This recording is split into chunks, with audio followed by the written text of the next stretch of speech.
bonsoir mes frères.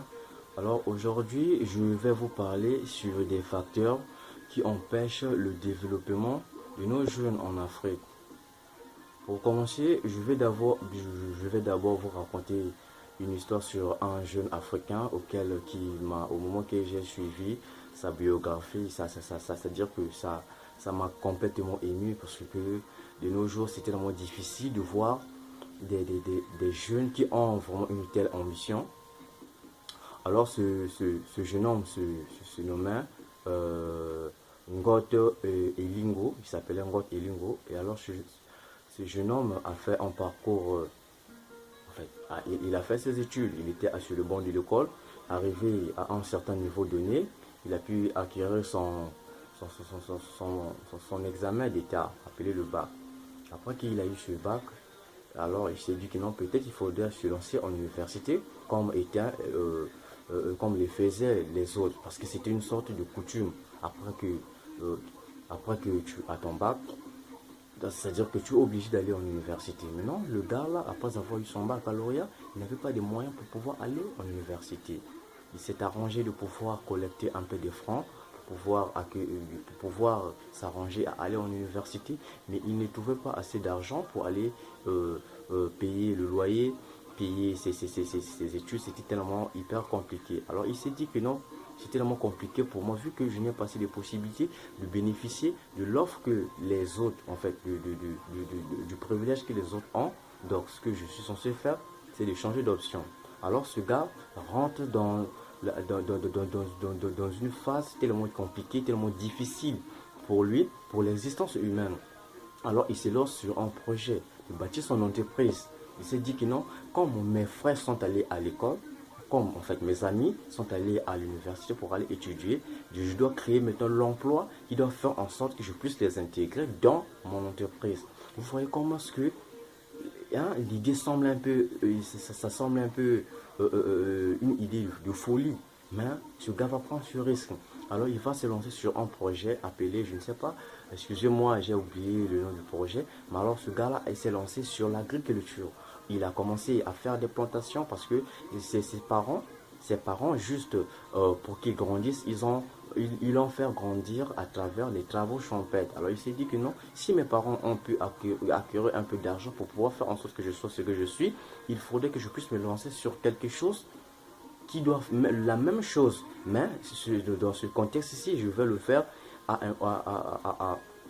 en impliquant l'intelligence artificielle. Alors, c'est lorsque l'agriculture, il a commencé avec sa grand-mère. Il a commencé avec sa grand-mère. Il a commencé à suivre sa grand-mère. Il posait souvent des questions sur sa grand-mère. Comment est-ce que ça fonctionne? Comment est-ce que les cultures fonctionnent? Comment est-ce que celui-ci fonctionne? Alors, le gars, ce qui est curieux, sur ce qu'il faisait, il n'avait pas aussi de sous. Parce que tu vois, quand on se lance sur l'agriculture, il faudrait avoir des francs. Parce que pour faire de la récolte, pour planter, il ne pouvait pas le faire tout seul. Sa grand-mère avait juste un hectare auquel elle était en train de cultiver petit à petit. Mais le gars revient avec une idée de pouvoir faire 100 hectares. Je me suis dit, je ne peux pas me lancer avec 100 hectares. C'est plutôt commencer avec le minimum d'hectares, de pouvoir atteindre un certain niveau donné. Et puis au fur et à mesure, évoluer avec son but. Il a commencé avec des maniocs. Il a lancé 2 hectares de manioc. Après avoir lancé 2 hectares de manioc, il a eu un certain moment donné, la nature aussi fait face. Il emmène avec ses difficultés. Le gars, il est confronté à un certain moment donné que les pluies, dans des saisons, excusez-moi, dans des saisons fluviales, il y a eu tellement de changements climatiques à tel point les pluies se faisaient tellement rares. Alors le gars a pu perdre l'argent auquel au moins environ 200 000 francs auquel il a investi sur l'agriculture. Mais il s'est dit que non, si je ne continue pas de pouvoir avancer malgré les difficultés, je risque de perdre de gros lots parce que je pourrais bien dire que si tu ne fais pas de sacrifice pour ce que tu veux, alors ce que tu veux deviendra pour toi comme un sacrifice. Voilà. Est-ce que vous comprenez cela? Voilà. Alors le gars, il s'est continué, il a continué, il a continué à poursuivre ce qu'il voulait. Il avait le rêve, il avait l'idée dans sa tête, il n'y avait que lui qui voyait cela. Malgré les grandes mères, ceux-là, ses antécédents l'ont dit que non, c'était impossible, c'était carrément hyper compliqué pour toi, tu ne peux pas le faire. Et le gars, il a commencé à évoluer Après 50 000 francs, il a donné auprès de ceux-là qui ont une machine à pulvérisage. Ils ont pulvérisé la terre, ils ont commencé à planter et ça a commencé à donner. Le gars, il a commencé avec, il a d'abord perdu 200 000 francs. L'année prochaine, il a investi 50 000 francs. Et puis, il a remporté 150 000 francs, hormis d'abord ce qu'il a pu dépenser. Vous voyez, non? Donc, pour cela, qu'est-ce qu'il a fait? Et il s'est lancé. L'année prochaine, il a poursuivi le même modèle, mais tout excusez-moi, en optimisant la marche, euh,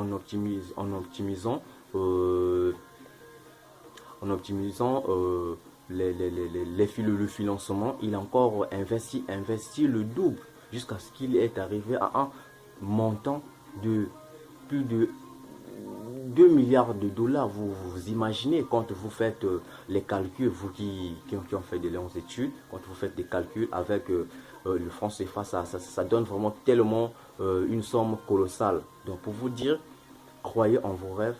Vous devrez savoir ce que vous voulez dans votre vie, parce que vous ne devrez pas vivre selon ce que la vie vous donne.